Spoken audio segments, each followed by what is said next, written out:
Podcast Network Asia. BINI Bini Podcast na mga walang jowa.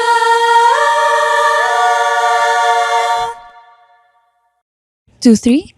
Mabuhay! Hi, I'm Bini Sheena. Hi, I'm Bini Gwen. And we are Bini. And welcome to Podcast ng mga walang jowa. Wow!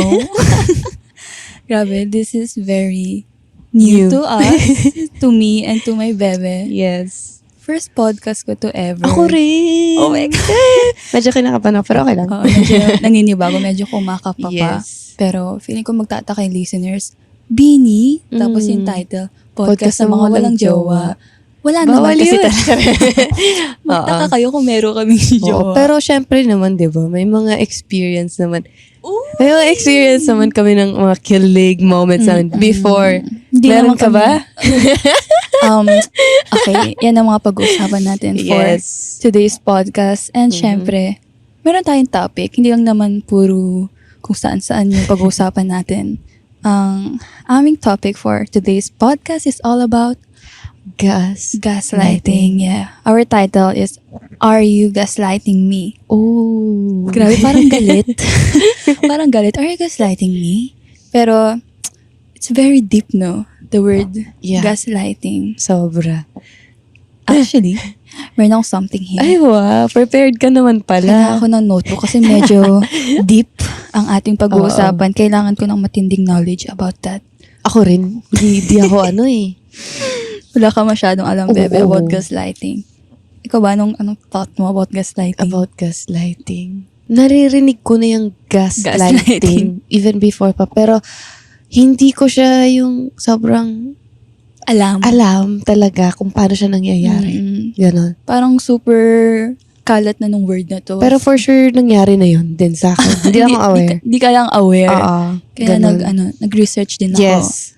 I can see it. Yeah, kailangan natin yung mga talking points. You, educate me. Okay, I'm gonna educate you. I'm gonna be your teacher for today's podcast. Yes. Kahit wala din ako masyadong alam. Pero syempre, gusto ko marami ring malaman yung mga listeners Oo naman. natin. Kasi, honestly, this is a serious topic. Pagka-gaslight, like, it's not good.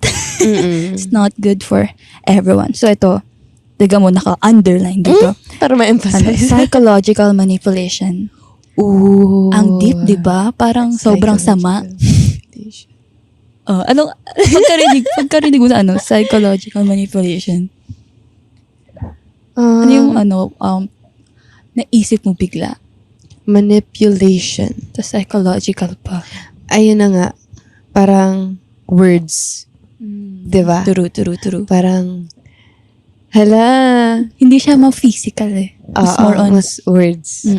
parang ina-abuse yung partner niya mentally. Controlling. Ayun. Yun, bebe, you're so good. You know? Andito yan sa nakalagay dito. Like, Seeking to will gain convince power. you. Yes. They are seeking to gain power and control over their partner. Kumbaga, ayun, maboss. Bossy. Gusto niya kinokontrol yung partner You niya. elaborate nga. Grabe naman. Sige. Parang, sige. Ayun na, seeking to gain power and control over the other person by distorting reality. Nakita ko yan. Na-research ko yan. Parang fino-force nga nila yung partner nila. Example, may nalaman tong si partner niya about sa partner niya. Ganyan. Tapos, in-open up lang naman niya sa partner niya na nag-overthink ako, na may nalaman ako, ganyan. Parang gusto lang niya i-clear yung air. May nahuli ako, may nakita ako. Pero sabihin ng partner niya, sure ka ba dyan? Parang ba? Baka naman mali nakita mo, ganyan. Tama ka ba ng pagkaalala? Baka naman di ako yun. Nagkasabi-sabi ka, di ka naman sure. Ganun. Parang his words will make you get confused. Totoo. Ini-invalidate niya yung feelings hanggang mo. sa magda-doubt ka na sa sarili mo. Na parang, shucks, ako na ba yung may mali? I think it's me. I'm the problem. Parang mapapagano ka. Pero in reality, Ganon pala. diba? Gusto mo lang namang maklaro kung ano talaga yung nangyari. Pero in the end, nag-away lang kayo. So, yun na yung Ikaw ba may nare-realize. experience ka ba sa ganon? Well, Balita ko, marami kang kwento dyan eh. hindi naman. Pero may based from my experience, syempre pre-bini. Syempre, bawal tayo ngayon. Pero pre-bini, syempre yung mga nakausap din, ganyan. Tapos, siguro ngayong mas nag-mature. Mas nag-mature ako, 18 ako, mas alam ko na yung meaning ng gaslight. Pero before, hindi ako aware na nag-gaslight ako. Oh. Alam mo yun? Kasi nung mga grade 9, alam ko ba yung word na gaslight? Diba? Ako rin eh. Oo, ngayon lang naman umusbong tong word na gaslight. So, ngayon ko na-realize na shocks. Yun na pala yung nangyayari sa'yo, ganun. Yun na pala yung nangyayari sa akin before. Parang ang tingin ko sa nangyayari noon, di ba sikat kasi yung word na toxic relationship? Yun. Usually yun yung gagamitin. Sikat na word. I'm in a toxic relationship. Naging ganyan. toxic na. Pero may palang ibang word.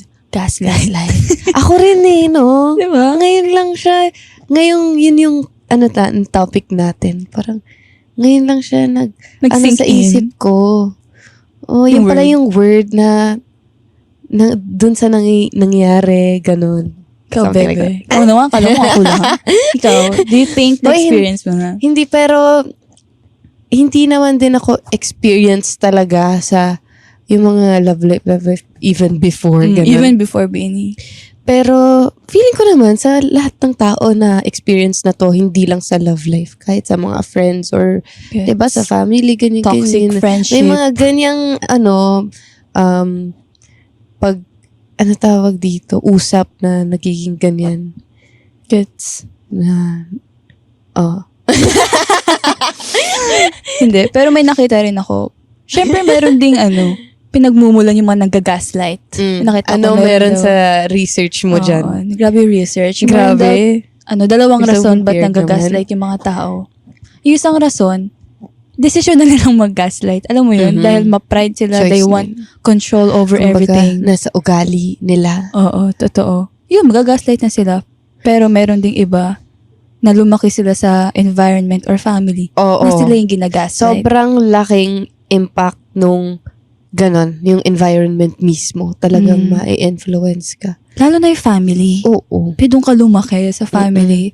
So feeling ko, may iba, nakuha nila yun. Kung paano sila ginaslight nung bata, na-adopt nila yun. So yun yung Yes. na bibigay nila sa mga Mm. partners nila, sa friends nila, which is very unhealthy and toxic That's nga. hard.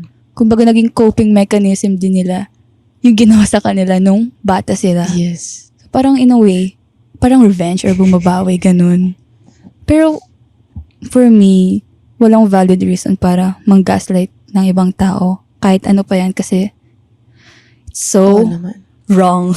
Iba yung impact niya emotionally. Alam mo yung mga Ikaw friendships. muna, para may ako. Mga friendships, mga trio, ganyan.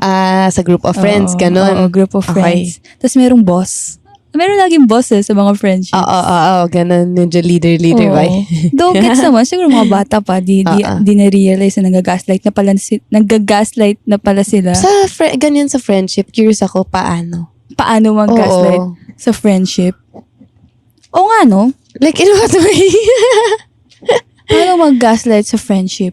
Pero feeling ko same, kino-confuse mo. Kumbaga, if may maling nagawa yung friend mo, tas itatama ka ng friend mong isa, ipaparamdam sa'yo ng friend mo na nagkamali na hindi mali ginawa ko, tama lang yun, mali lang pagkaintindi mo, ganun. Gets ba? Basta it's more on Okay. confusing kung ano yung alam mo. Oo. Distort nila. Ikaw yung pinagbubukhang Okay. mali. You're getting it, bebe. Kasi parang somehow sa atin, may defense, automatic yun pag may misunderstanding or what, ang instinct natin, yung kusang natin is magiging defensive tayo. So parang may tendency talaga lagi na yun, gaslighting. Diba? Dun pumapasok lagi yung gaslighting, tama. Isisisi mo dun sa Totoo, pero medyo connect din yung do you believe sa once a cheater, always a cheater? Ooh, very Ooh. controversial. Wait lang, napag-cheater natin kanina. Nabigla ba? Once a cheater, always a cheater. Always a cheater. Ako personally, hindi naman ako naniniwala. Hindi. Why? How? Ikaw, How wait lang, ikaw. Hindi, ikaw. Kasi naniniwala ako sa growth ng tao. Wow. Lahat naman tayo, Mm-mm. 'di ba? Nagbabago Totoo. naman talaga. Pero depende pa rin sa tao kasi may mga taong, 'di ba? Totoo, gets. And It's actually, not- kanina sa labas, nagtanong-tanong kami, di ba? Yung mga tao-tao lang naman. Naniniwala ka ba na once a cheater or sa cheater, Oo. ganyan? Iba-iba sagot. May iba. Oo, niwala Oo. ako dyan. Ganyan. Hindi, nauna yun sa ating dalawa. Oo. Nagtanungan kami kanina sa labas. Ikaw naniniwala ka ba? Kasi, oo. Oo. Pareho kami. Sobrang ano pa namin. Oo. Naniniwala kami dyan. sabi ni Bebe, Tapos natulog lang tayo. Kasi umidip kami sa labas. Tapos pagkising namin, nag-usap inulit ulit kami. namin. Oo. Ikaw, inulit Bebe, namin. naniniwala ka? Once a cheater or sa cheater? Hindi. Parang hindi na pala. Hindi na. Ang bilis nag-mature. Ang bilis nag-mature. Pero feeling ko yun nga, banggit mo, Bebe. People make mistakes. Oo. Saka, syempre, big deal din yung if bata ka pa. Yeah, Lalo na immature mga pa relationship sa high school, Mm-mm. ganyan. If ever man, mas malaki It kasi yung changes. tendency na mag-cheat ka eh. Kapag nasa high school kasi immature ka pa, fun pa lang, Yes. ganyan. So, mag-grade 7 pa lang, mag-jowa na. Oo. Ano expect mo naman sa mga grade 7 Yes. pa lang? Tas Dami ko mature. rin nakikitang, di ba sa mga classmates, mga batchmates, yung mga ganong stories na parang Totoo. laro-laro pa lang na papalit-palit. Ano lang, nagtatry pa lang. Mm-mm. Ay. Pero kapag matanda ka na, tapos may muang ka na sa mundo, may trabaho ka Yes. na, And tapos you feel like you're ready. Parang, diba? oo, you're Feel ready. mo naman ata yan eh. tapos pumasok ka sa relationship, Mm-mm. tapos nag-cheat ka. Siguro doon ako mapapa-question. if kaya niyang gawin once, tas the fact na No? adult na, parang in a way, oh my God, kaya niya itong gawin ulit. Yes. Kasi it's decision. Choice mo talaga. Choice mo yun. Choice mo talaga. Nakokontrol mo yun. Kasi may mga bagay na hindi mo nakokontrol. Yes, beyond control talaga. Example, pagtubo ng buhok mo, pagtangkad mo, Yes. pag iba ng facial structure mo kasi you're maturing, ganyan. Yun yung mga bagay na hindi mo nakokontrol. Pero yung pag-cheat, nakokontrol yan. Talagang, It's a choice. It really is a choice. Mm-mm. Tapos, hanggang sa trust issues will come in. Yun. Feeling ko dun mahirap. Once a cheater, always a cheater. If Oo, ever. no? Diba? Parang, oh my God. Ito, Oh. feeling ko, Ayan na. yun na lang, next lang ako tanong kay Ito Bebe. na. Kasi ito na, papasok ito kasi if nag-cheat, bibigyan mo ba ng chance, ganyan, kami. Ay, hindi, ano muna tayo? Naka-experience ka na bang maloko, Bebe? Oh, shucks. Ano ba? Ano ba? Parang, mga before Beanie, siguro sa mga parang puppy love, Gets. ganun. Mm. Na biglang nawala tapos malaman mo, tapos may nagre-report sa'yo. Ganun Na na. nag-cheat May pala, iba, ganyan. ganun. Na may iba. Oo. Ano feeling?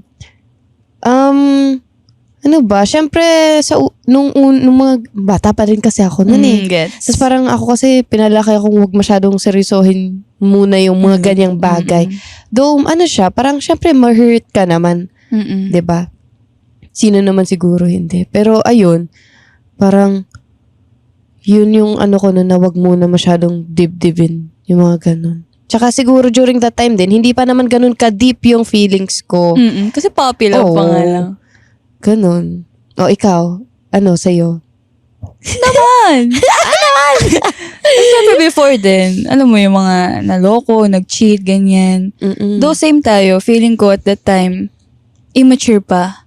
So alam mo yung, oo, nasaktan ako, pero hindi to the point na hahagulgulan kita. Oo, yun nga, di ba? Hindi to the point na mag-aano ako. Pero usually if immature ka, But, yeah. mag-story ka ng parang heartbroken, mga ganyan. Ay, ganun Parang kang type. Ako hindi ako ganun mag-story ka ng Wala, glow hindi. up kang ganyan, ako break ganun. up, glow up, mga ganyan. Kasi noon, parang it's not really a big deal pa. Parang it's more on, pataasa pa kayo ng pride if sino unang makamove on. Yun nga. Okay. Immature pa talaga.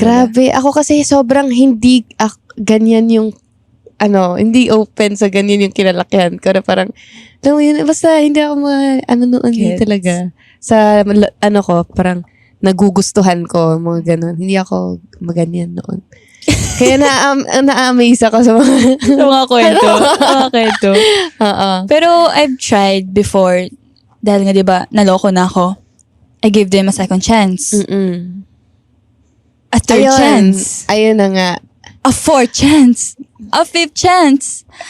Hanggang di ko alam kung ano nangyari. I was about to ask, are you the type of person na willing to give second chance?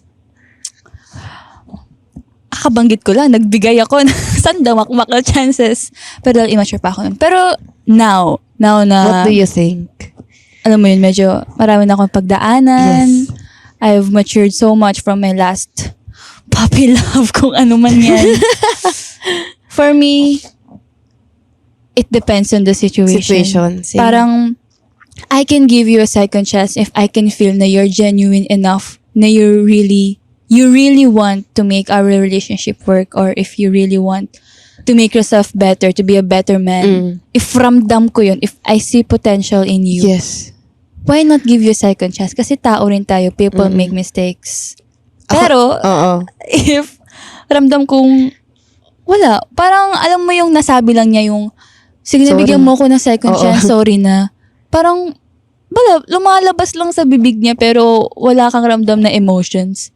Wag na, Bear. Ramdam mo naman na yun. Ako naman, feeling ko before giving second chance, so sobrang, parang magninilay-nilay ako. Talagang iisipin ko Totoo. muna.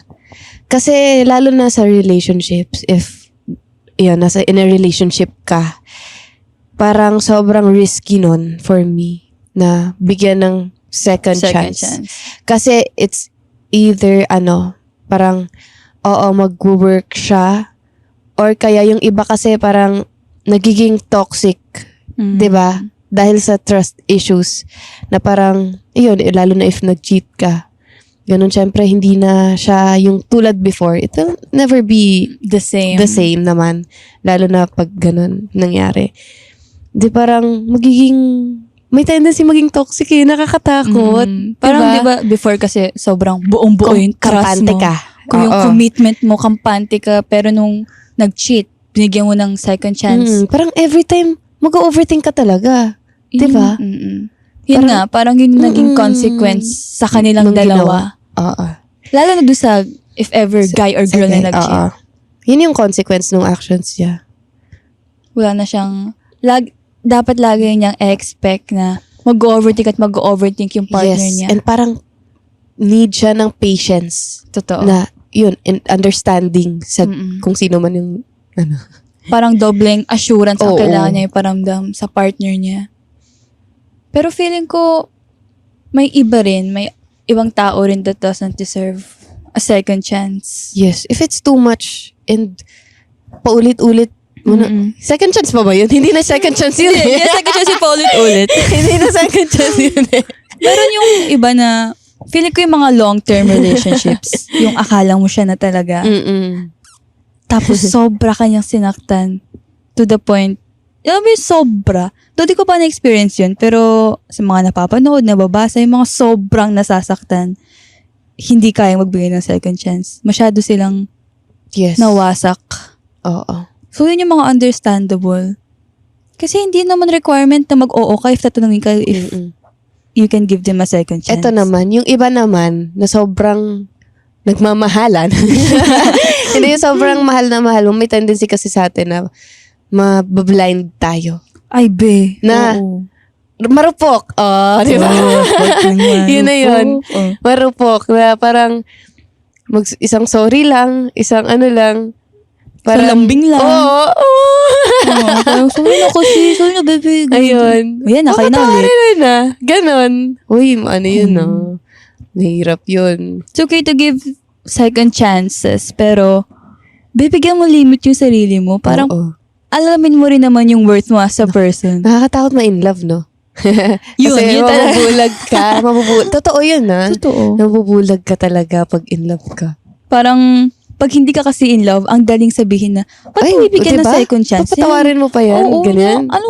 boyfriend mo lang naman, ano mo lang naman yan. Pero once na ikaw na yung nandun, Oo eh. Mahirap makita yung mali. Ganon. Parang lagi mong hahanapan ng Tama. Oo, ganon, di ba? Na yung efforts niya, ganon. if ever man, Manghihinayang ka diba? sa pinagsamahan nyo, ganon. If Diba? ever man may magagawa siyang mali, yung partner mo, sabihin mo sa sarili mo, hindi, nagawa niya yun Oo, kasi. hahanap at Oo. hahanap ka ng way. Nagawa niya yun kasi lang naman, ganyan. Ayun na nga, nag-gaslight na nga ng bonggang-bongga yung partner niya. Dahil, never niyang vinalidate yung feelings ng partner niya. So, Yes. habang nasa relationship sila, nagbago na yung mindset ng jowa niya na siya yung mali. Mm-mm. Na siya dapat lagi nag-a-adjust sa partner niya. Na siya dapat lagi naghahanap ng rason para maging okay sila. Dapat siya yung laging bibigay ng effort, which is so toxic. Ang hirap nun. Kasi ganun nga, pag kino-convince ka ng partner mo na hindi, parang ang nangyayari kasi kunyari, nag-open up lang yung tao sa'yo dun sa partner mo. Tapos biglang yung partner mo sabihin na, ganyan na naman ba? Diba? Pupunta sa away. Oo, pupunta sa away hanggang sa parang ikaw ma-realize mo na sa akin ba yung mali? Ako ba yung mali? Parang, Yan. ako ba yung lagi Hanggang sa ikaw magsasorry. Diba? Kasi po na, ako ba lagi nagsisimula ng away? Ako ba yung, Kasalanan OA lang ba ako mag-react? Oo, ganun. Pero, oh my God, that's your feelings. Your feelings should never be invalidated by someone. Yes. Lalo na kung yung someone na yun, toxic daw na Tsaka, gaslighter. Parang talaga, need siya na pag-usapan if ganun. Communication. Open communication talaga. Totoo. For me, yun din yung pwede maging solution. Nasa solution na tayo sa pag-gaslight. Ganyan. Yes. Parang, ayun nga, communication, kailangan yung pag-usapan ng masinsinan. Pero, if yung kausap mo naman na tao is nag-gaslight, feeling ko mababaliwala lang din yung pagiging Oo. open mo sa communication. Naging kasi close-minded yung kausap mo. Ang Ewan ko, feeling ko hirap. mostly ganun yun, di ba? Hirap mag-explain sa close-minded na tao. Though, if gusto mo talagang mag-work, yun nga, mag-exert ka pa ng more effort. Pero for me, huwag ka na mag-exert pa ng effort sa tao na That's why it's emotionally hard. Kasi kung nagagaslight ka, ang tendency parang kikim-kimin mo na lang para walang pag-awayan, para lang, di ba? ikaw na lang mag-overthink. Ikaw- Huwag mo na, Oo. huwag mo na Kikim-kimin mo na. Ikaw na Kasi yung parang problema. lagi naman ikaw yung mali. Totoo. Ikaw yung ang ending ikaw lagi, yung at fault, ganun. Hello? Wala! Napaputuhin! Ano yan? Alam mo naman. Oo, ngayon napatulala ako na. Bebe! Wala lang. Parang, though di ko pa naman super duper, Ako rin. di ba? Like, ano mo yung, oo, nag-gaslight na ako, pero hindi to the point na yung I'm into a very serious relationship, yung kasal na, mga ganyan. So, parang nare-realize ko lang ngayon how hard it is for sa Oo. mga magjojowa, sa mga may relationship na ganyan yung napagdadaanan. Ngayon ko lang din na yung napapag-usapan talaga yung ganito. Tsaka sobrang dami ko natututunan sa'yo. Hindi, ang dami kong realization sa totoo lang na parang, ito yung mga na na-experience ko pala to. Ito pala yon, gaslighting. It's gaslighting. That's the word. Hindi lang ako aware. Ganun. Gaslighting. Akala ko gaslighting, yung alam mo yung gas sa pag nagluluto ka. Doon ako sobrang walang kalam-alam. Yung pala, nag-gaslight na pala ako noon. Oo. So, feeling ko it's really important na maano ka. Alam mo tong gaslight. Alam mo yung word na gaslight. Para alam mo, Grabe, no? Manipulation. para maiwasan mo siya.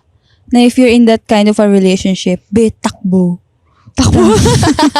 What do they takbo? Wag ka nang be. Hindi yan love. Ano na yan? Being controlled by someone you think is in love with you. Alam mo, marirealize mo yan siguro if nandun ka sa situation, pag drain na drain ka na. Kasi usually yung mga ganyan feeling ko, hindi nila agad na-realize yan eh. Kasi nga, namamanipulate sila. Diba? So feeling nila, sila yung mali. Kailangan nilang, diba? Hindi nila agad ma-realize yun. Feeling ko mga mas namamanipulate pa yung mga softy na tao. Oo. Syempre, softy ka. Actually, I'm a soft. Tayo, baby. We're both softy. Kaya naman, manipulate tayo noon. So, let's be stronger. Pero, ayun nga. if ever you're a softy or malambot yung puso mo, ang bilis mong makontrol. Ang bilis mong masway ng emotions mo. So, you need to take care of yourself. You really need to know what you deserve as a person. Tsaka, feeling ko yun, important din yung, alam mo yung self-worth mo. Naman, be. Yes. Binigwen ka eh. Oh. Malaking factor yun. Dapat Should alam be mo kung parang paano ka itrato ng tama. Parang alam mo yung grabe mo protektahan sarili mo, grabe mo mahalin sarili mo, grabe mo alagaan sarili mo. Pero gaganon-ganunin ka lang ng partner mo, which is so wrong. Parang all your life minahal mo ng bongga yung sarili mo para lang sa taong gaganon-ganunin ka lang. So, wag mong, don't ever let them make you feel na you're less. Yes, tsaka sobrang importante kasi ng communication sa relationship. Feeling ko yun talaga yung key to a long-term relationship or sa mga kakasal or mga sa panghabang buhay na. Yes. Communication. Kahit gaano ka pa katanda, gaano ka kabata, you really need communication. It's a process. Yun nga. Nasa maturity din yan. It's a process, guys. Pero it will all go down sa communication. Yes. Eventually, we will all realize sobrang laking power na bibigay ng communication. Hindi lang sa relationship with your loved ones. With your partner, jowa, with your friends, with your family, with your kaaway, with everyone. It's really communication. And feeling ko nabanggit ko na actually, my learning of the day. Kakabanggit mo lang. Kakabanggit ko lang din kanina na you should know your worth as a person. Parang, my God, you should know your worth as a person. I know if ever may pinagdadaanan ka, mahirap yun makita. Yeah. Grabe, alam mo, sobrang natatahimik ako kasi ang lalim ng realizations ko about this gaslighting thing. No, pero personally, sa totoo lang, na parang Grabe naman ramdam, yung sa totoo lang. hindi parang, di ba nga yun, hindi naman lahat alam na agad yung, na-realize nila kung gaano ka-importante sila, yung worth nila. Ikaw ba, sa tingin mo, you can say na you know your worth as a person?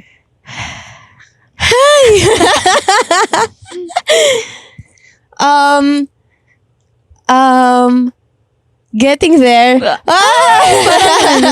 Parang need pa ng experience. Hoy, at least aware, 'di ba? Yun naman yung doon. Kasi if ever ikaw yung taong pumasok sa isang relationship na hindi mo pa mahal ng buo yung sarili mo, sobrang nun. Dot sa atin, hindi naman yung bawal pa sa atin. Pero 'di ba, dapat alam mo sa sarili mong buo ka bago ka pumasok sa isang relationship. Tama. Feeling ko ako, I can say, but parang may doubt. Hindi pero totoo, I can say na I know my worth. Siyempre with everything din na I've experienced my life, parang I can say na parang ayoko mag-settle. Siyempre sa less. Kasi I know in myself na I deserve so much more. And guys, it's a process yung ganon. Ma-realize mo yung self-worth. Kasi iba-iba naman talaga tayo na walang mali doon. Like ako, in-acknowledge ko na Getting there pa lang. Iba-iba. Kasi iba-iba tayo na na-experience eh. Diba? Hindi naman requirement It's na a at the age of process. this, dapat alam mo ng worth mo. Parang school. May pala. May deadline. Totoo. Ayun, process siya. So, hindi mo kailangan i-rush. So, guys, kayo ba? Listeners, marami ba kayong, may natutunan ba kayo sa amin? Feeling ko sa napakinggan nila, di ba kayo papagaslight na, no? Sana in a way, may nalaman kayo about being gaslighted. Oo. Tsaka feeling ko, baka may iba dyan sa inyo, sa mga nakikinig na katulad ko, na ngayon lang na-realize na gaslighting pala yung experience nila. Saka meron din mga ibang Ayun, alam taong nyo na. hindi sila aware. Oo, Na nagagaslight ayun na pala nga. sila. Ako yun. Bebe, hindi. Nagagaslight. Ay, nagagaslight. Di ganun Nagagaslight. sabihin. Oo. So at least, Ayun, we at least hope aware. that we somehow helped you be aware. Kasi we don't want you guys Yes. to feel that way. Maiwasan yung ganong. Tama. Baka may realizations din kayo dyan. O, comment na. Yes. Oo, we hope. Syempre, you can share with us your stories. Yes. Yes, share your stories and sana, alam mo yun, if may mga realizations kayo, if you want to end na, dahil nga, you're in a toxic relationship, go for it. You need to take care of yourself more than Yes. them. Basta yun, self-love. You Yeah. know your worth. Ayun, if katulad ko kayo na ngayon lang naging aware sa gaslighting na napag-usapan natin today, guys, you can always listen to podcast ng mga walang jowa and we will have our fresh episodes every Thursday here on Spotify, right? Yeah. You can watch this podcast again on YouTube every Mondays. Kung nagustuhan nyo ang kulitan, chikahan, chismis, Yeah. laglaga namin, don't forget to rate our podcast 5 stars. Feel free to drop your comments and mga gaslighting stories sa mga Q&A and polls here on Spotify. And don't forget to listen to our music, Beanie on Spotify, and please do follow us on all of our social media accounts, Beanie_PH. I'm Beanie Sheena, And I'm Beanie Gwen. and we are Beanie, and this is Podcast ng Mga Walang Jowa.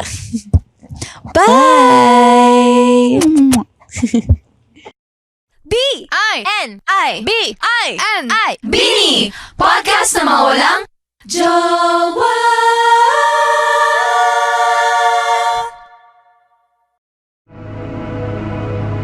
The views and opinions expressed by the podcast creators, hosts, and guests do not necessarily reflect the official policy and position of Podcast Network Asia, the hosts of the program, or other programs of the network.